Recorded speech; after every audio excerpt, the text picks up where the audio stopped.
on continue à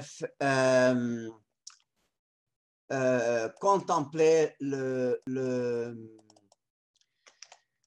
thème général, le troisième bloc de cette formation sur les anges comme membres de l'Église, c'est-à-dire l'action des anges entre la première venue du Seigneur et la deuxième venue du Seigneur dans la gloire, en ce temps de l'Esprit Saint, en ce temps de l'Église, comme les anges actuent selon la volonté de Dieu.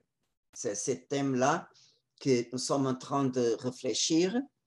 Et aujourd'hui, comme continuation de la catéchèse la semaine passée, je vais envoyer un ange devant toi.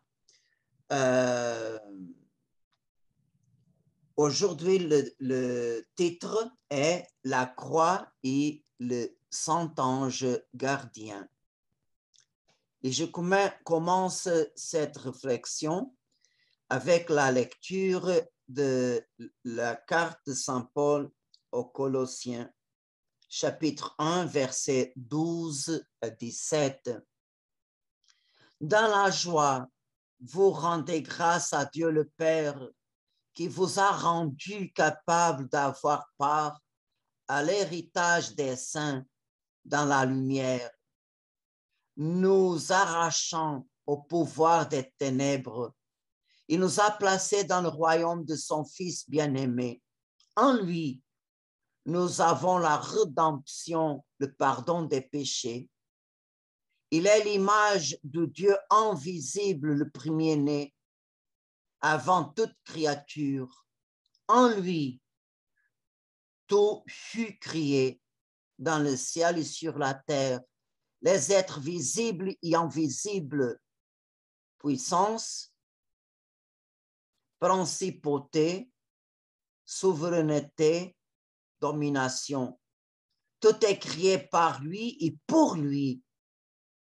Il est avant toute chose et tout subsiste en lui. Cet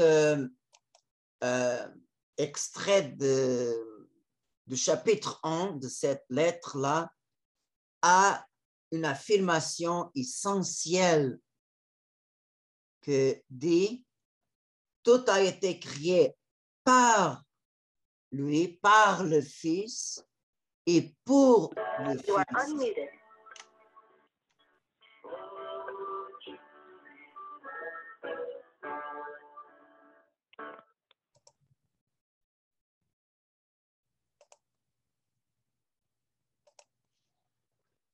Alors, toutes les créatures du ciel et de la terre, toutes les créatures visibles et invisibles, le Père a créé tout par le Fils et pour le Fils. Alors, le Fils est la raison d'être de toutes les créatures. On peut faire une comparaison. Les parents, des fois, sacrifient beaucoup pour laisser quelque chose à ses enfants, parce que les enfants sont la raison d'être de la vie des parents. Et le Père éternel a son Fils unique, son Fils bien-aimé, la deuxième personne de la Sainte Trinité. Alors, Dieu le Père a fait toutes choses à travers son Fils et toute la création est pour lui. Alors, on peut dire que le Seigneur vraiment est la cause primaire de notre existence. Alors, Dieu a fait toutes choses d'une façon que son Fils un jour pourrait habiter parmi nous, même s'il n'y avait pas de péché, s'il n'y avait pas rien à payer à la justice divine. le Fils serait toujours le Emmanuel, Dieu avec nous. Toujours le mystère de l'incarnation est présent dans la pensée de Dieu, même avant de créer toutes choses.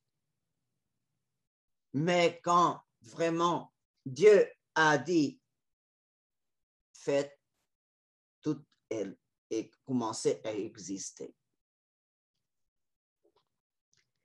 Mais on sait que par les anges, un tiers, ils ont péché. Ils ont péché, ils ont commencé une vie séparée de Dieu. Et aussi, nos premiers parents, ils ont choisi le nom, pas le commandement, pas la volonté de Dieu, mais sa propre volonté. Ils ont vraiment coupé ce lien originel que Dieu a établi.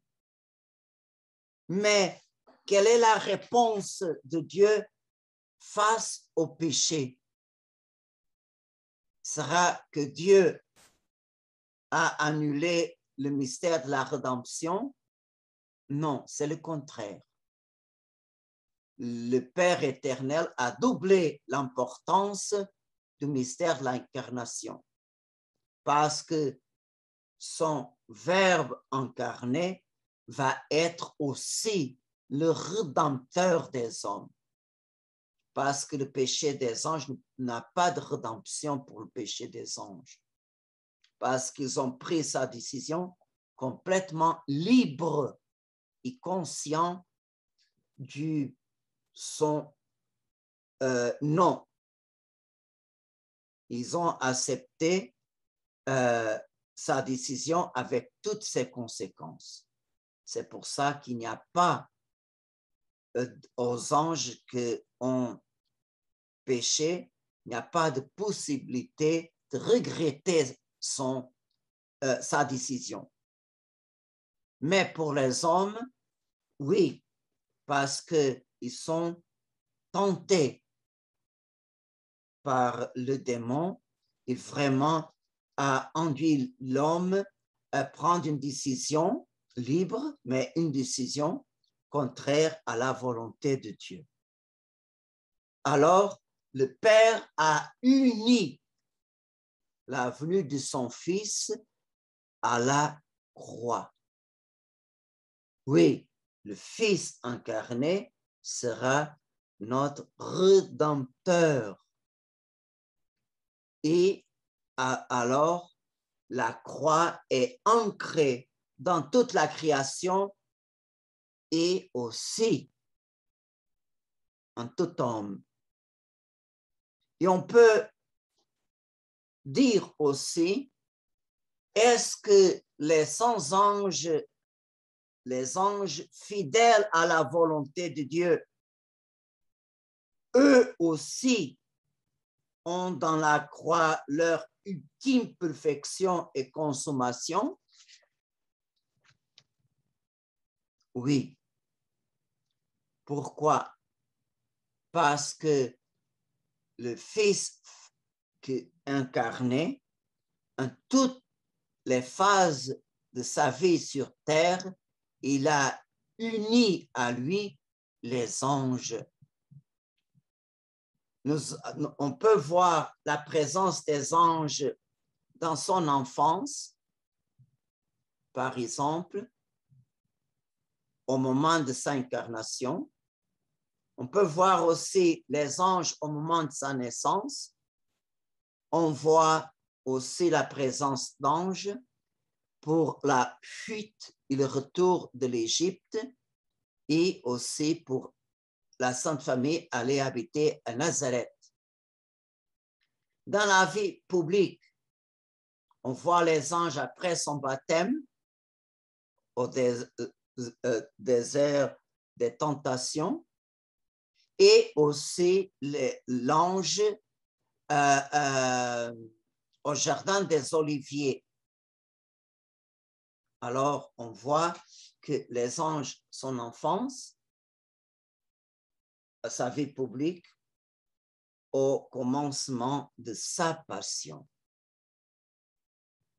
Et sûrement, les anges, ils ont accompagné Jésus, non seulement au jardin des Oliviers, mais en tout moment de sa passion. Mais ils ont resté silencieux parce que ça était la volonté de Dieu. Mais Jésus, dans l'évangile de Saint Matthieu, donne témoignage de cette disponibilité des anges. C'était la volonté de Dieu, ils étaient prêts pour